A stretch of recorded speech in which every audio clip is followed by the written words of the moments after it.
Bonjour Monsieur Diallo, Bonjour monsieur, je suis Serge Yao. et moi je suis Fojus Kouaou.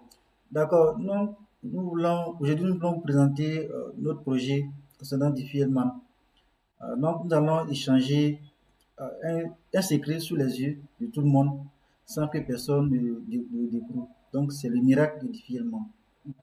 Donc bon, on va tout simplement dire qu'en informatique, pas de peinture, mais l'arithmétique, comme on le sait tous en terminale, on utilise les différentes puissances des grands nombres, dans les grands nombres tels que les nombres premiers. Voilà.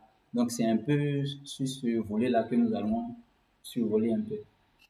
Mais attention, si notre nom premier est trop petit, n'est pas sûr, c'est pas sûr que peut-être l'espion peut utiliser les raccourcis mathématiques pour casser instantanément et trouver le code.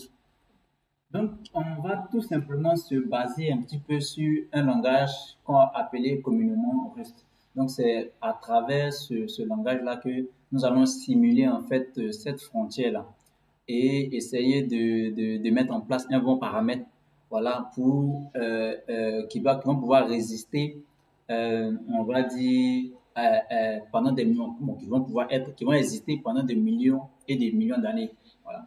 Donc, sans plus tarder, nous allons passer directement au, au- À la démo. à la démonstration. Voilà. Donc, nous venons ici. Donc, ici, nous vous présentons le code.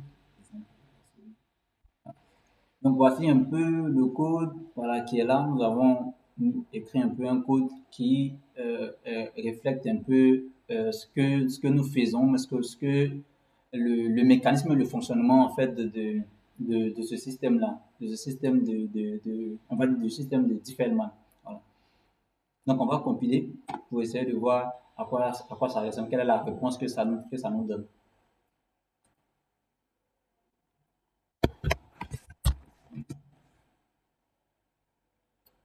Donc, ici, nous avons comme titre protocole difficilement démonstration en Rust.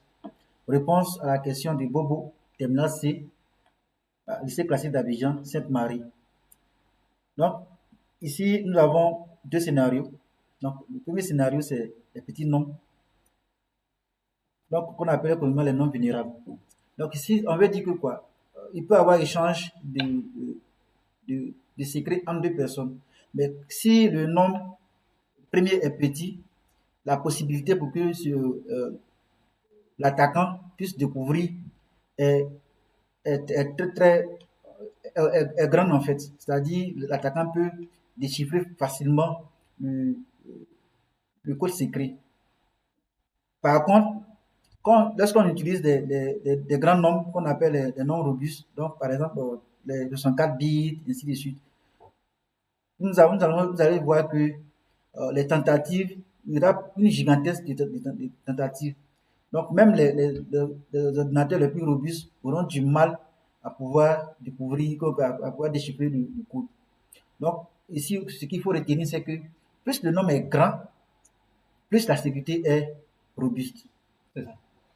Voilà. Donc, un peu, c'est en quelque sorte le scénario que nous avons imaginé dans les deux cas, juste pour expliquer un peu la différence entre quand on prend un nombre premier qui est élevé et puis un autre nombre qui est vraiment bas. Voilà, pour montrer un peu la robustesse et autres.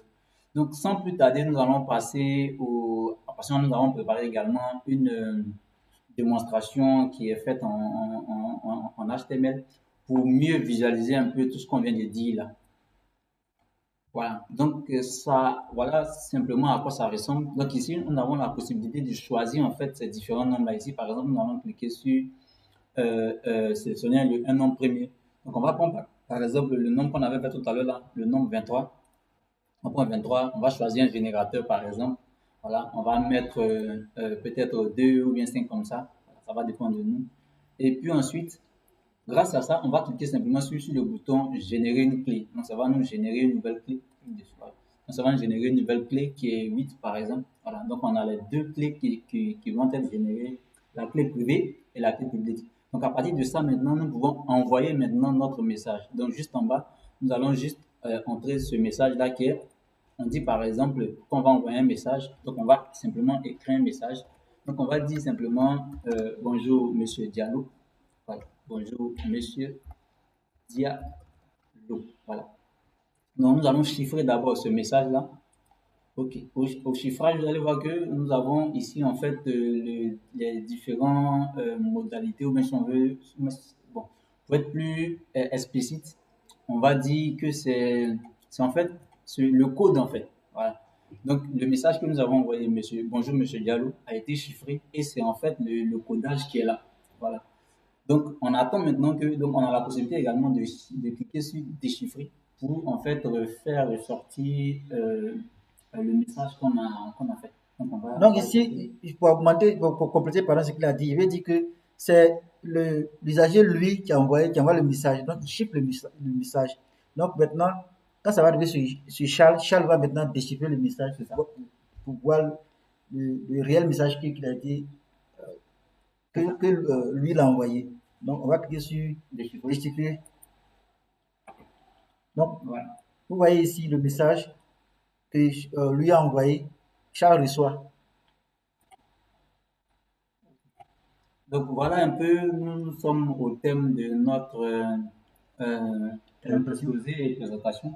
Donc nous vous remercions d'avoir bien suivi ce que nous avons fait et merci beaucoup. Merci, monsieur.